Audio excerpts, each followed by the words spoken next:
के mental hospital के सामने सुबह के समय एक ऑटो रुकता है। इसमें से श्याम नाम का लड़का उतरा और अस्पताल के गार्ड को बुलाने लगा। कुछ देर तक जब कोई नहीं आया तो श्याम खुद ही गेट खोलकर अंदर जाने लगा। जैसे ही श्याम ने गेट खोला, एक आदमी ने उससे पूछा कि तुम टीवी ठीक करते हो?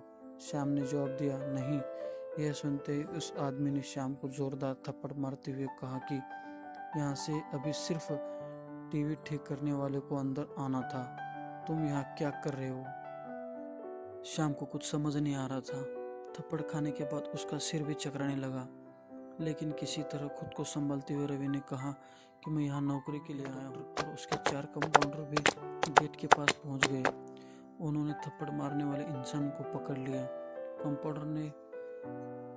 डॉक्टर ने कंपाउंडर से कहा कि जाओ, इसे ले जाकर ट्रीटमेंट की तैयारी करो, मैं जल्दी आता हूँ। जाते ही पास खड़ा श्याम डॉक्टर के पास गया और कहा कि आज इस अस्पताल में मेरा पहला दिन है, कि आप मुझे बता सकते हैं कि डॉक्टर पाटिल कहाँ मिलेंगे? डॉक्टर ने जवाब देते हुए कहा कि मैं ही पाटिल हूँ।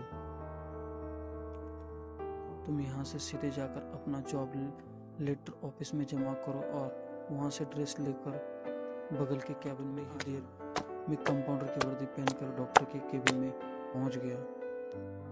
डॉक्टर ने उसे बताया कि जो तुम्हें अभी गेट पे मिला था वो पागल है। पिछले 8 दिनों से वो सभी को टीवी बनाने वाला समझ रहा है।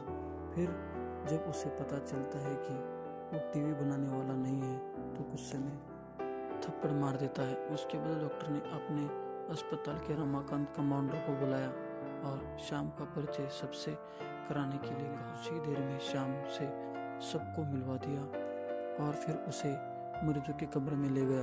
वहाँ हर कोई कुछ न कुछ अजीब हरकत कर रहा था। कोई दिल टूटने वाली शायरी सुना रहा था तो कोई फिल्मी संगीत गाने गाते हुए टॉयलेट मार रहा था। सभी मरीजों को दिखाते हुए रमाकांत ने श्याम से कहा कि आज के बाद से तुम्हें इन सारी चीज़ों को झेलना होगा। इतना कहकर रमाकांत वहाँ से चला गया। श्याम को पता चला कि उसके नाइट ड्यूटी लगी है। दिन के समय आराम करने के बाद श्याम रात को मरीजों को देखने में जुट गया। जैसे ही रात के 12 बजते सभी का चेहरा डर से पीला पड़ने लगा। हल्ला करने वाले मरीज भी चुपचाप से एक कोने में बैठ गए। यह सब देखकर श्याम को बड़ा अजीब लगा। उस दिन नाइट ड्यूटी में मौजूद डॉक्टर से श्याम ने पूछा कि आखिर ये सब क्या हो रहा है, सब लोग इतना डर क्यों रहे हैं? डॉक्टर ने जवाब दिया, इस अस्पताल में रात 12 बजे के बाद भूत घूमते हैं। वो सारे भूत इसी अस्पताल के पुराने मरीज हैं जिनका इलाज के दौरान मौत हो गया था। तुम संभल कर रहना। श्याम को भूतों पर विश्वास बिल्कुल भी नहीं होता। उसने डॉक्टर की बात को हंसी में टाल दिया और उसी रात श्याम अकेले बाथरूम जा रहा था। तभी उसे लगा कि कोई उसके पीछे है। मुड़कर देखने पर कोई नहीं दिखा। कुछ देर बाद उसे फिर ऐसा ही महसूस हुआ। श्याम ने सोचा कि भूत की बात उसके दिमाग में घूम रही थी, इसलिए वो उसे वहम हो रहा था। बाथरूम करके जब उसे शीशे में लिखा हुआ दिखा कि आज तुम पागल हो जाओगे, श्याम को लगा कोई उसके साथ मजाक कर रहा है, इसलिए उसने इस बात पर गौर नहीं किया और अपने काम पर लग गया। कुछ देर बाद श्याम को एक तेज चीख सुनाई दी और गया। जैसे ही श्याम वहां पहुंचा तो एक पागल ने दरवाजा अंदर से बंद कर दिया। किसी तरह से रवि उसे दरवाजे को खोल दिया। दरवाजा खुलते ही उस पागल ने रवि को हवा में उछाल कर गिरा दिया। श्याम इतनी जोर से गिरा कि उसकी पीठ में गहरी चोट लग गई। तभी एक जोर की हंसी श्याम को वही पागल हंसते हुए बोला कि मैंने कहा था ना कि आज तो पागल हो जाएगा। श्याम ने गुस्से में झल्लाते हुए कहा, पागल आदमी, तूने ये क्या किया?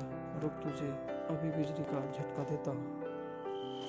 पागल ने जवाब दिया, अस्पताल में मिलने वाले बिजली के झटके से तो मेरी मौत हुई थी। अब तो क्या मेरे को छोड़ देगा? अब मुझे इनका डर नहीं। इतना कहते ही उस पागल भूत ने श्याम को एक हाथ से पकड़कर दूसरा हाथ स्विच बोर्ड में डाल दिया। इस तरह से श्याम को बिजली का इतना तेज झटका दिया कि उसकी चीखे से पूरा अस्पताल गूंज उठा। श्याम की आवाज सुनकर अस्पताल में मौजूद नाइट स्टाफ दौड़ते हुए उस कमरे की तरफ आए। तब को वहाँ श्याम को बेहोश हालत में मिला। तुरंत रवि को मरीजों के बेड पर लेटाया। उसी दिन से श्याम की दिमाग की हालत खराब हुई।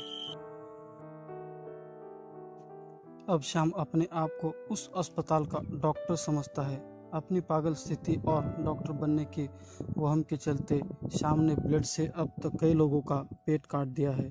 हर रात उस भूतिया अस्पताल से श्याम की तरह चीखने की आवाज़ आती है और किसी न किसी को वो भूत श्याम की तरह ही पटक देता है।